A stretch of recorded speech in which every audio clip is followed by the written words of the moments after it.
Good morning, culés. It is time to wake up and Barça. Live Barcelona news every Monday, Wednesday, and Friday right here on the Undefeated channel. Good morning to you all. In today's episode, we are going to be covering Barcelona hosting Celta Vigo in a La Liga fixture coming up this Sunday. We'll be doing a match preview, prediction. We'll go over lineups, historic results, all the things that you need to know going into Sunday's match. And of course, we will be live for that match, doing a watch-along party. I'll do the live commentary. You won't miss any of the action. I'll give you the play-by-play. We'll have the scoreboard. We'll have the timer, all that jazz. You know what happens here on the channel. But more importantly, you get to chat with your fellow culés, which is exactly what you get to do here today as long as you subscribe to the channel. You get to connect with your fellow culés as we catch up on all of the news, have a little bit of caffeine, see what else comes up conversationally as we go over a match preview for Barcelona. Oh my gosh, I can't believe I just said that out of my mouth. Slip of the tongue. It's because I was going to say Vigo. Anyway, Barcelona versus Celta Vigo. My goodness, egg on my face just to even start the show. Wipe that off. Let's go ahead and kick things off the right way, my friends. Ladies and gentlemen, you are now tuning in to the Undefeated Mustache John. Dum-dum. Anyway, I'll get my words right. It's 10 a.m., but I was up late, so I'm still just waking up, shaking out the cobwebs, having a little bit of caffeine. I actually need to just slow down for a second. Take a sip of coffee. That's nice. That's real nice. Okay, let's get into things, my friends, and then we will say my hellos, say my good mornings to the chat. But first, let's go over a little overview preview for Barcelona hosting. I was gonna say hosting. Why can I not say words today? Barcelona hosting Celta Vigo. Again, this is Sunday, 3 o'clock p.m. Eastern Standard Time. We'll be doing the live watch-along. Subscribe to the channel, turn on notifications, just because I know we're all in different time zones. I don't want you to miss it. So turn on those notifications so you'll know when we're live. As first place Barcelona, let me say that again. First place Barcelona taking on Celta Vigo, who are scrolling down here all the way down in 11th place. 10 points. Not great. Celta Vigo, though, never an easy matchup. Sometimes we struggle against them. If we look historically, last few times we played them, November of 21, it ended up 3-3. A late equalizer by, of course, Iago Aspas. Who else? Heartbreaker. Dagger. Ugh. Despite goals from Ansu Fati, Sergio Busquets, and Memphis Depay, only got a draw. Now, this one was away from home, of course, but this is the most recent result against Celta Vigo, where they actually got more possession than Barcelona. That almost never happens. Wild. So again, even though Celta Vigo, down in the table, sitting in 11th, they're a formidable opponent. It's not going to be easy for Barca. Scrolling back even further, the first time that we played them last year, in May. No, excuse me. Nope, excuse me. Blah, blah, blah. I said that wrong. The match I just showed you, that was November. This one, in May, this is the most recent one. I misspoke. Barcelona, 3-1 victory. This is after making some of those January signings, bringing in Aubameyang and others. So Memphis Depay gets a goal. Aubameyang gets 2. Jason Murillo sees red in the 58th minute, and Barcelona do get a 3-1 win. But still, scrolling down, only 4 shots on target, 54% possession, 87% passing accuracy, which you think sounds good, but Barcelona typically 89, 90, 91% passing accuracy. I know that's a small difference, but I'm telling you, it is a noticeable difference on the pitch. So, back to present time. Barcelona taking on Celta Vigo at the Camp Nou, Sunday, 3 p.m. Eastern Standard Time. Make sure you subscribe, like I said. Come hang out with us for that live watch-along. Let's take a moment to turn to the chat, say my good morning, say my hellos to the Stash Squad, see how everybody's doing, and then we'll jump over, we'll take a look at a potential starting 11 for Barcelona. I promise you, I got a couple surprises. I saw a few tweets earlier, some people putting out what they think is going to be a starting 11, and I think they're a little bit off tilt here. So we'll jump into a starting 11 for Barcelona versus Celta Vigo in just a moment. But like I said, let's turn to the chat. I'm going to have a sip of coffee. We'll see how everybody's doing today. We got one of our stash mods, Kyle Cash, in the house. How we doing? Oh, also, as I've been doing lately, we are also live on TikTok. So if you're watching this and you want to see the full experience, hop on over to YouTube. The link is in the on my profile, or just search the Undefeated Mustache John on YouTube. Come hang out with us. Back to the Stash Squad here on the chat. Glenn, good to see you, brother. We got Daniel is cute here. Good morning to you. 28 bottles. Hello, hello. Says that match was in the Coleman era. The November one. Nah, actually, that might have been November 6th. Let's see here. That's right around. That might have been Sergi Berjuan. When was Xavi named? There we go. When was Xavi appointed manager of Barcelona? In November. But the exact date, please. I should know this by heart, but I don't. Let's see. Teams managed Barcelona. Yeah. Exact date, please. No, that's not what I wanted. Oh, come on now. This is what I want. Okay. On November 6th, Xavi returned to his former club as a new manager, replacing Ronald Koeman. So I believe this was Sergi Berjuan who managed the club for this. Tell me if I'm wrong. I might be misremembering, but I'm pretty sure this was in between Coleman and Xavi, because it was on the day that he was named manager, and I don't believe he managed the team on that day. Again, tell me if I'm wrong, which it happens. Sometimes it happens, folks. Excuse me. Barça boy, what's up, brother, says it was Barjuan. Okay, good. My instincts were correct. November 6th, that was Sergi Barjuan. So good. That one's not on Xavi. Xavi did get that 3-1 win the last time that we played them in May. So no Aubameyang this time. No Memphis Depay either, because we got some injuries going into this. Speaking of injuries, since we're going to be talking about a potential starting lineup here, let's go ahead and begin with the latest injuries. You saw it if you were watching the match midweek against Inter. Christensen is going to be out for up to 3 weeks, according to Total Barca. Womp, womp, womp. Just as we were singing his praises. 2 matches in a row, Christensen gets the Barca box, which is high honor here on the Undefeated channel. Takes a nasty challenge, injures his ankle. Going to be out for up to 3 weeks now. Also added to the injury list, Franck Kessié. This is also disappointing. This is one of those matches coming up where Kessié more than likely would have gotten a start, would have been significant playing time, a good opportunity for him to show his value, have an impact here for Barcelona, and he's injured. And of course, Barcelona are very vague about when he's going to return. So we'll have to wait and see about that one, but we'll see. Tarkovsky Tar, welcome to the community, my friend. Good to see you. Glad that you have found us. Go ahead and give yourself a little shout out. Let us know where you're watching from. Would love to see it. Or would love to know where you're watching from. I know words. I know how words work.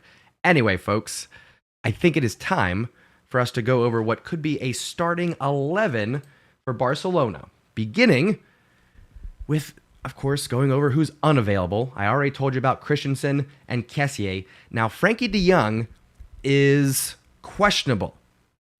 For me personally, even if he's on the bench and available for Celta Vigo, I think he stays on the bench. I don't think we see him get playing time. I think if he is inching his way towards match fitness, we save him. We keep him for the match coming up against Inter on Wednesday. We'll talk more about that in just a moment. So we got Christensen, Kessié, De Jong, Memphis Depay, Bellerin, and of course, Araujo and Koundé all injured. Koundé is another one that is inching his way back a little bit sooner than we thought. Maybe he'll be available for the Inter match, but I'm thinking no for this one. So the only one that could be on the bench, from my perspective, could be Frankie de Jong. Outside of that, let's talk about who is available and who might be in a starting 11 for Barcelona hosting Celta Vigo. Here we go, folks. You know where it starts. The trusty Ter Stegen, my man. Talk about a comeback. A lot of you were counting him out. Last year, the season before, oh, he's terrible. He's garbage. Get him out of here. Ignoring the fact that we had an aging and at times a patchwork defense in front of the trusty Ter Stegen. You gotta take that into account, folks. Context matters. Anyway, I digress. The manager, you know what I'm saying? Anyway, under Xavi and with a fresh defense, I know, ironic, most of them are injured right now. We get 3 out of 5 center backs injured right now. Ter Stegen still coming up huge, still getting those clean sheets, still between the posts for Barcelona. So Ter Stegen gets the start. Then, of course, right back is going to be Roberto, because who else is going to play right back? Yes, we had the opportunity for Balde. I don't hate it. I don't hate Balde at right back. However, a lot of matches going on right now. Again, we'll talk more about the context, what we need to do for these midweek Champions League matches. I digress. I don't think Balde gets the start. I think we go with Roberto at right back. I think Eric Garcia, again, limited options at center back, but Eric Garcia, one that I think we can rely on during these times, gets the start. He's going to be playing next to PK because, again, limited options. But I like this, though. I like this redemption story for PK. I want to see him come up, step up into this opportunity for Barcelona, silence some of those haters, and ease some of the doubts, knowing that we can rely on him at least rotationally. All right? We do have one other option for a center back that we will get to here in just a moment. But first, let's continue on with the starting 11, which includes Jordi Alba at left back. What? Who's that guy? All but forgotten about Jordi Alba. This is the time. This is the time where Jordi Alba gets to step up, have a big performance, have a significant impact, and totally redeem himself. Maybe not completely. But I think this is Jordi's opportunity. Jordi, PK, Roberto, these are the guys that have been getting a lot of the blame, a lot of the criticism for where Barcelona is right now, particularly in the years leading up to where we are. So, Jordi Alba, I think, gets the start because priority for me is going to be on the Champions League match against Inter midweek. So I think Balde, Alonso maybe take a little break and we save them for that midweek action. So Jordi Alba, Eric Garcia, Piqué, and Sergio Roberto for the front four playing in front of Ter Stegen. Midfield 3. Again, limited options. Kessié, De Jong, injured. So we're going with Sergio Busquets, Pedri, Gavi. Now here's the thing, my friends. Depending on how this match goes, we could see, I would say, Gavi or Pedri come off for a Pablo Torre. Someone young. Maybe someone that I don't know yet coming up from Barça Athletic. Who knows? We got to get a little bit of a lead first. We got to make sure we're in control of this match, that we got the point secured before we can do that. Now, I know this is our go-to midfield right now with Pedri, Gavi, and Busquets. The reason why I'm saying that we're going to keep this against Celta Vigo, which isn't necessarily the priority right now for this week, is because limited options and the fact that Frenkie de Jong might be available for Inter, which if he is, he'll get the start, and then we rest Gavi. We go with Pedri and Busquets. That's what I'm thinking for midfield 3. Again, let me know down in the comments or in the chat what you're thinking as we're going over this lineup. We'll keep the conversation going. Front 3. I'm can't wait to see your reactions to this. Front 3, folks. We're going Rafinha back on the right side. We need to get him some confidence. We need to get him feeling good. We need to get him back into the form that he had at the beginning of the season, those first few matches where he was flying high, taking rips from outside of the box, challenging defenders, being creative on the ball. That's what we want from Rafinha. So we're going to encourage that with a start on the right wing. Left wing, we're going Dembele. Now again, a lot of you are going to be saying, well, we should be resting him. Yes, we have that match coming up against Inter. I've said this many times now. However, with Dembele playing on the left wing, which is not his preferred position, it's not that he won't get the ball and have an impact.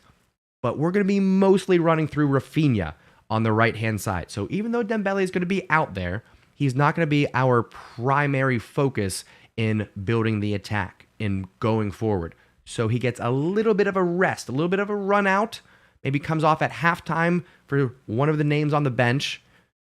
We'll see. But I think Dembele on the left, Rafinha on the right, and then...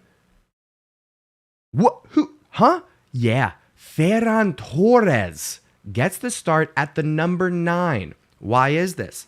Lewandowski has played, correct me if I'm wrong, which does happen, like I've said. Correct me if I'm wrong. I think Lewandowski has played every match so far. Let's give the man a break. I'm not saying that Lewandowski doesn't get any playing time. I think he does come off the bench at some point, maybe for Dembele, maybe for Rafinha, and then you can shift the others around. But I think give Lewandowski a little breather here. Those 34-year-old legs, are we able to rely on them for 2-3 matches a week consistently? I don't know. I don't want to risk it. I'd rather prioritize Inter Milan and then Real Madrid the next weekend. Crazy. So on the bench, that leaves Balde, Alonso, Pablo Torre, Chadi Riyad, who we will talk about in a moment. I forget his name, number 29 there. Somebody in the chat remind me, another Barça athletic player. Then we got Inaki Peña, Arnau Teñas. Of course, we got Ansu Fati and Lewandowski. Now, again, Ferran Torres getting the start over Lewandowski might shock some of you. So let me know your thoughts. Let me know your opinions. What did I get right? What did I get wrong? Agree, disagree? We'll keep the conversation going, folks. I'm going to turn to the chat, see what the Stash Squad thinks. If you're watching this on replay, let me know down in the comments. And of course, I want to hear your predictions for a scoreline. For me,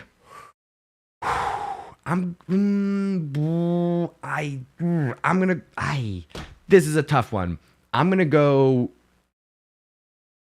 through. This is hard. I'm gonna go 3-1 Barcelona, 3-1 Barca. It's gonna be goals from Ferran Torres, from Lewandowski off the bench, and PK. 3-1 Barca, Ferran Torres, PK, and then Lewandowski off the bench. Lock it in. That's my prediction. Let me get your thoughts on the lineup, your prediction, all the things that we just talked about. We'll keep the conversation going. Again, I'm going to turn to the chat, but if you're watching on replay, let me know down in the comments. And if you're watching on TikTok, hop on over to YouTube. Links in the bio, my friends. Okay. Stash Squad. What do we think? Let's keep the conversation going. Glenn Shibu says, ooh, plot twist. I know. I was putting this together, and I'm just thinking, Lewandowski, he can't play every match, right? At some point, he's got to take a little breather. And maybe this is it. Maybe this is the one where he takes a little break. Tarkovsky says, Aspas to score, obviously. Yeah, if they're going to get one, I would think it's going to be Aspas. Flash, how we doing, sir? Good to see you. Bubbly Bunny, love the name. Good morning to you. Yassine, hello, says 3-2. I hope you mean to Barca. Glenn says 3-0 to Barca. You stupid hello, sir, says Torres can play there. He can play at striker because of his movement, but he has to get that finishing right. He does, and for him to get it right, he's got to get some playing time. We got to give him some more experience there. Make that happen. I know Kyle Cash a little bit thrown off by my lineup there. Casado. Thank you, Tarkovsky. Thank you, Casado. I knew it was something like that. It's Mark Casado. Speaking of the number 29 there for Barcelona. Mark Casado is his name. And of course, next to him there, Chadi Riyad. I keep forgetting his name because I'm still getting familiar with him myself. So if you are unfamiliar with Chadi Riyad, let me go ahead and help you out here. Let's jump on over to Barca's website here, and let's learn a little bit about the young defender, who some are calling the next Ronald Araujo. Listen, I'm just saying what other people are saying. You decide. Let's talk about him. Chadi Riyad, born in Palma de Mallorca in 2003. I am so old. He is a Spanish and Moroccan dual nationality and arrived as a youth player from Mallorca in 2019. After one season for the under-19 B-side, Chadi went out on loan to Sabadell, where he made his debut for the first team in the Liga Smartbank. The following season, 21-22, saw the center back return to Barça, where he won the La Liga Division de Honor and Copa de Champions double with the under-19 A side, proving both a leader and key player for the team. Wow, that sounds like something that we might be interested in here, folks. I think if, and this is a big if, he does get called up and we get a little bit of a lead, then maybe we do take a little gamble. We see a Chadi Riyad come onto the pitch. Maybe we see what he's got. I'd be curious, I'd say. Again, will he start? No. Will he come on in a crucial moment in the match? No, I don't believe so. But could he get some playing time? I would like to see that. A little bit more about him, his technical profile here. Chadi, a very strong and decisive left-footed central defender. That's important. He is noted for his leadership on the field, proving assurance in both defensive and midfield areas. Good at bringing the ball out, Chadi has a turn of pace and dominates in the air. He is an intense, aggressive player with vision both in defense and attack. Wow, what a profile. I did watch a few highlight reels. Listen, I don't have time to watch Barça Athletic. I'll be very transparent with you all right? Not watching Barça Athletic matches very often. But I did watch some highlights. Chadi looks like a man amongst boys when he plays. I can see why people are comparing him, saying he's the next Araujo. He's big, he's strong, he's fast, he's smooth on the ball, and he does play with that aggressive style where he closes down that space. Even if there's a little bit of room for the opponent to receive the pass, gone by the time the ball gets there. So Chadi Riyad, one to look for the future and could get the start. Excuse me, not the start. Back that up. Chadi Riyad, one to look for the future and could get a debut for Barcelona this weekend against Celta Vigo. Again, tune in this weekend. It is 3 o'clock Eastern Standard Time. Convert that for your time zone. I know we got culés watching from all over the world, but it's Barcelona versus Celta Vigo, Sunday, 3 p.m. Eastern Standard Time. Come hang out, my friends. We'll do a live watch-along party. We'll get some good conversation going as we get hyped up and cheer on the Blaugrana. Anyway. Turn to the chat. We'll keep some predictions going. Let me know what you think about Chadi Riyad. Get your predictions in, reaction to the lineup. We'll keep the conversation going, my friends. Poncho Mike, how we doing? Says, tough question. As Shakira was originally a Real fan, would them heartstrings get pulled if she went back? We're not talking about that, you silly goose. I appreciate the question, but no, not going there. Greg says, the goal could be 100 feet wide and Torres would still put it over. Yeah, but he'll work it out. I have faith in Ferran Torres. Xavi has faith in Ferran. I have faith in Ferran. I think he's going to work it out. I think he's going to do good things for Barcelona. I really do. Yassine says, shout out from Morocco. Right on. Absolutely, Yassine. Glad you're here, buddy. Inner Beast, good morning to you. You Stupid says, same with Torres having to get playing time. Memphis and Kessié. You Stupid says, Memphis and Kessié have to get more playing time too, and I know that they're injured.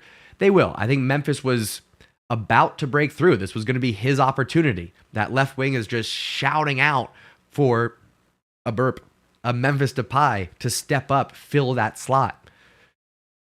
Frustrating. Kyle Cash says, I think we need to tone it down from the next X when we talk about these kids. Too much pressure and just unrealistic expectations. You know what? That is very fair, Kyle. That is very fair.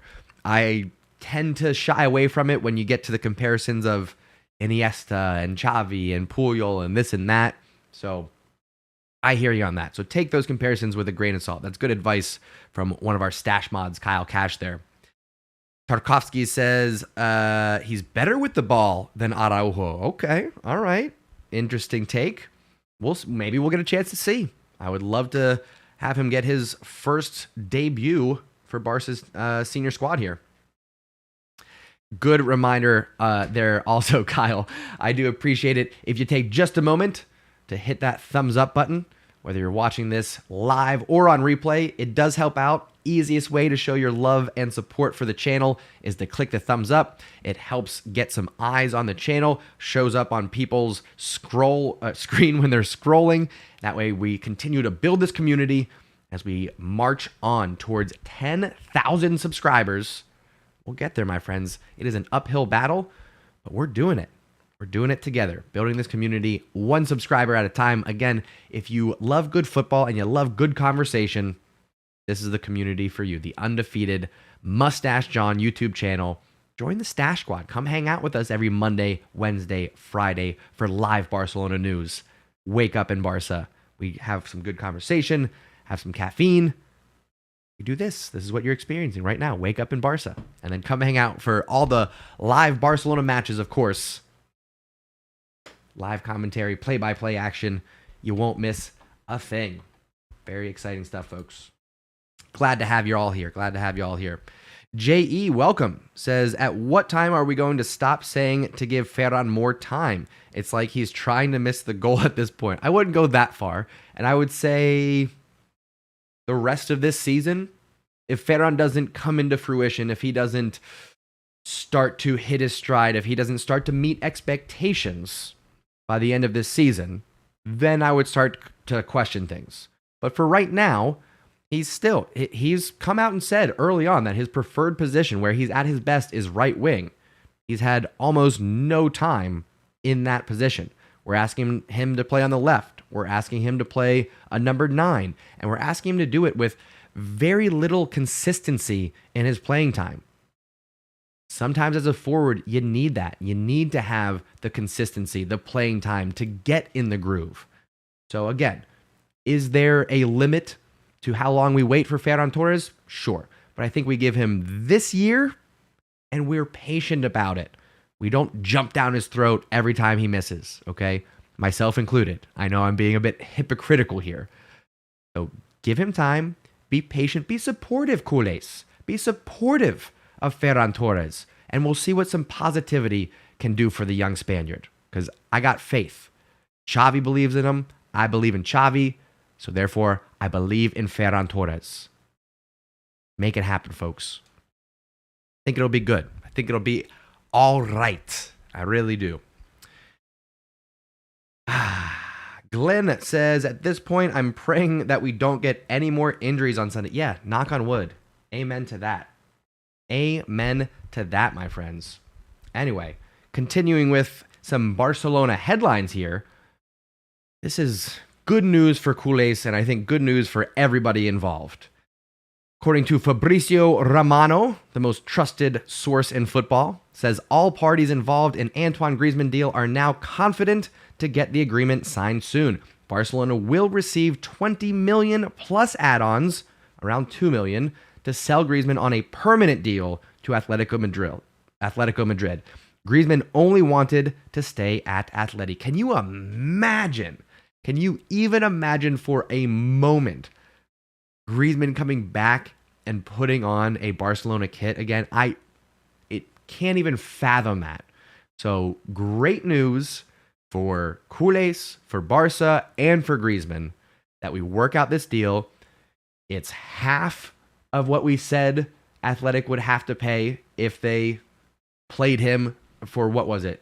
I forget what the marker was for the percentage of time. Who cares? Who cares? Take the 20 million, move on, done deal. Thank you. Best of luck, Antoine Griezmann. Done deal. Done deal. Take it. Take the money and run. I don't care. We're good. We're good here. What do you think of the Antoine Griezmann move? Again, 20 million plus maybe a 2 million add-on there. Who knows what the stipulation is for that or what the criteria is, I'll say. But 20 million. Take it or leave it. I say take it, move forward, break ties. We never have to look at him again. Well, we never have to see him in a Barca kit again, is what I should say. Greg says, still an 85 million loss. Signing him was the worst deal in our history. Worse than Coutinho? I mean, I'm supporting him, but depending on how the next season goes, worse than Dembele? Think about the money that we spent. He was a worse signing than Dembele. Griezmann is a worse signing than Dembele. I can say that. Don't know if he was worse than Coutinho, though. I would put those two pretty much on par.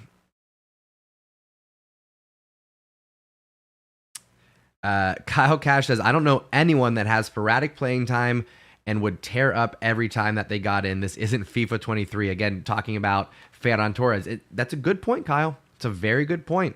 Can't disagree with that. You Stupid says, good vibes will be when Xavi realizes to stop playing Gavi, Pedri, and Busi when you need a robust midfield to deal with Inter and Bayern. When a healthy Kessié, Pedri, and Frankie de Jong. Okay. I don't hate that midfield. It's a powerful midfield for sure. Anytime you have Frankie and Kessié in there, I hear you on that. Bubbly Bunny says, I think Coutinho was worse because Griezmann kind of helped us win the Copa del Rey. He did. He did play that cross into Piqué to get us into the final. Tarkovsky says, Dembele is the best of the three because he's still young. He's the only one with still an opportunity to prove his value. Over time, he could end up, listen, optimistically, folks, when we're comparing Coutinho, Griezmann, Dembele, and which was the worst signing, which was the bigger waste of cash, arguably, depending on how things turn out, Dembele could, in some universe, maybe ours, turn things around so much that he ends up actually being worth what we paid for him. Am I crazy for thinking that he's actually young enough that if he continues to perform, continues to develop, continues to show what we always have heard that he's capable of, he stays long-term at Barcelona? Maybe.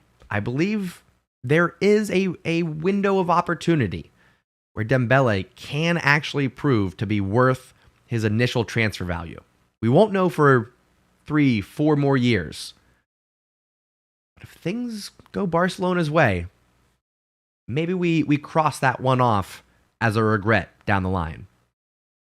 Let me know your thoughts, folks. I'd be very curious to see, can Dembele still earn what we paid for him? Can he meet his transfer? Can he get his transfer value up to what we initially paid for Barcelona? That's the question. Will Dembele's transfer value ever return to what Barcelona initially paid? I say yes. I say it's going to take 3 or 4 years, but it'll happen. Dembele will eventually be in the green in terms of what we paid and what his current value is. You heard it here first on the Undefeated channel, my friends. Hot take. Hot take. It's going to happen. It's going to happen. What do you mean no player is going to be worth over 110 million? You can argue 100 million, but not over. Bro, it's going to happen. I'm telling you. It's going to happen. What did we pay? 140 million for Dembele, I think? 160, 180 million in 3 years' time. In 3 years' time, if Dembele hits his stride, if he hits his peak, his prime, max potential, 180 million to wherever he wants to go. You heard it here first, folks. You heard it here first. Just saying. You Stupid says, Torres has a great movement, but Xavi has to have him put a goal at his house and make him shoot 2,000 shots a day. Wow. Will Hudson says, another big injury and no chance. Sure, that is a possibility. But if we're being optimistic, if we're looking down into the future and saying Dembele doesn't have injuries, that he continues to grow under Xavi, that he continues to gain confidence, that his abilities hit max potential, a prime Dembele is worth what we paid for him. We just haven't gotten prime Dembele yet. You know what I'm saying? Just hadn't happened. Just saying.